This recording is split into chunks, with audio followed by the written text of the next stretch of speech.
Welcome to CC7 campus. ഇന്ന് നമ്മൾ നോക്കാൻ പോകുന്നത് ഡേറ്റ അനാലിസിസും ഡേറ്റ സയൻസും തമ്മിലുള്ള വ്യത്യാസങ്ങളാണ്.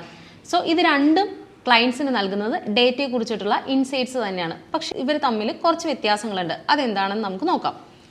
First one data analysis.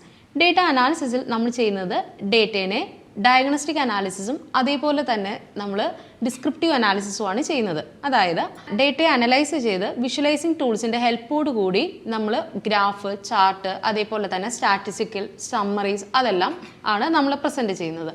പക്ഷേ in case of data science നമ്മൾ ചെയ്യുന്നത് ഡിസ്ക്രിപ്റ്റീവ് അനാലിസിസിൻ്റെ ഒപ്പം തന്നെ നമ്മളൊരു പ്രിഡിക്റ്റീവ് അനാലിസിസും ചെയ്യും. അതായത് ഡേറ്റയെ പ്രിഡിക്റ്റ് ചെയ്യുക, സൂപ്പർവൈസ്ഡ് ലേണിംഗ്, അതേപോലെ അൺസൂപ്പർവൈസ്ഡ് ലേണിംഗ്, ഡീപ്പ് ലേണിംഗ് തുടങ്ങിയ അൽഗോരിതംസ് എല്ലാം വെച്ചിട്ട് ഡേറ്റയെ നമ്മൾ പ്രിഡിക്റ്റ് ചെയ്യുകയാണ്. സോ ചുരുക്കി പറഞ്ഞാൽ data analysis what is now എന്ന ചോദ്യത്തിന് ഉത്തരം നൽകുമ്പോൾ data science what is next എന്ന ചോദ്യത്തിനാണ് ഉത്തരം നൽകുന്നത്. Thank you.